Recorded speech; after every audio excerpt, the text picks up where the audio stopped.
السلام علیکم ورحمۃ اللہ وبرکاتہ۔ وعلیکم السلام ورحمۃ اللہ وبرکاتہ۔ شیخ صاحب، یہ محرم الحرام کے مہینے میں زنجیر زنی اور ماتم کی شرعی حیثیت کیا ہے؟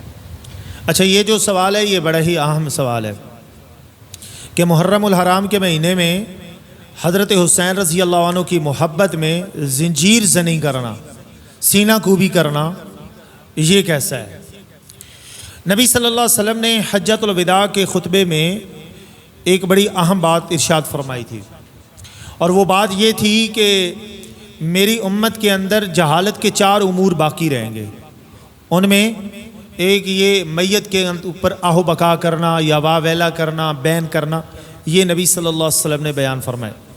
دیکھیں، بات صاف اور سادہ یہ ہے کہ جس طریقے سے آج کی ڈیٹ کے اندر اہل تشیع سیدنا حسین رضی اللہ عنہ کی محبت کے اندر زنجیر زنی کرتے ہیں، میرا ان سے بڑا سادہ سا ایک سوال ہے، کیا خانوادہ رسول نے سیدنا حسین ابن علی رضی اللہ عنہ کی شہادت اور خانوادہ رسول کی شہادت کے بعد یہ عمل کیا؟ آپ کو زیادہ محبت ہے یا ان کو زیادہ محبت تھی؟ یا وہ شخص جو اس وقت حضرت علی رضی اللہ عنہ کے گروہ کے اندر گردانے جاتے تھے، انہوں نے یہ کام کیا؟ اگر انہوں نے بھی یہ کام نہیں کیا تو پھر یہ کام ایجاد کس نے کیا؟ یہ آپ نیکی سمجھ کے کر رہے ہیں یا گناہ سمجھ کے کر رہے ہیں؟ اب یہاں پر یہ سوال پیدا ہو گیا۔ اگر آپ اس کو نیکی سمجھ کے کر رہے ہیں تو نیکی کرنے کے لیے قرآن اور صحیح حدیث سے دلیل کا ہونا ضروری ہے۔ اگر اس بات کی دلیل قرآن اور صحیح حدیث سے نہیں ملتی تو میرا اور چاہے کوئی اور بھی مسلمان ہو، اس کا یہ عمل اللہ کی بارگاہ میں قابل قبول نہیں ہوتا۔ نبی صلی اللہ علیہ وسلم نے واضح طور پر فرمایا ہے کہ اگر کسی شخص نے کوئی اس طرح کا عمل کیا جس پر ہمارا حکم موجود ہے یا ہمارا عمل موجود نہیں ہے تو وہ عمل اللہ کی بارگاہ میں قابل قبول نہیں ہوتا، اللہ اس کو رد کر دیتا ہے۔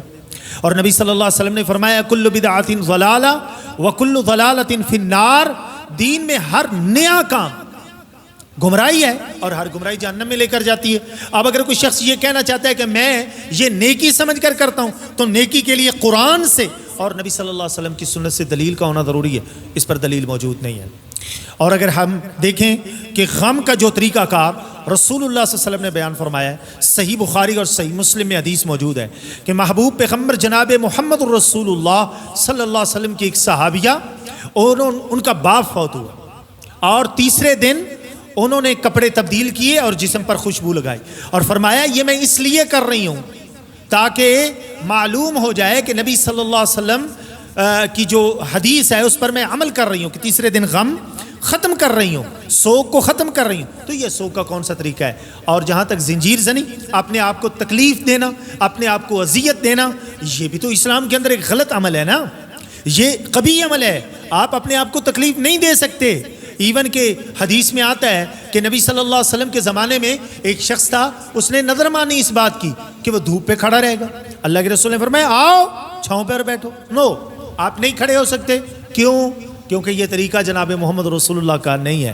دیکھیں، مسئلہ یہ نہیں ہے یہاں پر کہ آپ کس سے کتنی محبت کر رہے ہیں اور محبت کے اندر یہ غلو کر رہے ہیں، نہیں، مسئلہ یہ ہے کہ اس کے اندر آپ اپنے آپ کو تکلیف، ابھی تو آپ جدید طریقے آ گئے، آگ کے اوپر چلنا، ماتم کرنا، زنجیر زنی کرنا، بلیڈ لگانا، یہ کون سی محبت اور کون سا اسلام ہے؟ نو، ایسا اسلام نہ اللہ کو پسند ہے، نہ ہی اس کے رسول اور نہ ہی اہل بیت کو پسند ہے۔ نبی صلی اللہ علیہ وسلم نے فرمایا لیس منا من ضرب الخدود وشق الجیوب ودعا بدعوى الجاہلیہ، وہ بندہ حسین کے نانے کے ساتھ کوئی تعلق نہیں رکھتا۔ کون سا؟ لیس منا من ضرب الخدود، جو اپنے آپ کو مارتا ہے، پیٹتا ہے، وشق الجیوب، اور اپنی گریبان کو چاک کرتا ہے، ودعا بدعوى الجاہلیہ، اور جاہلیت کے بول بولتا ہے۔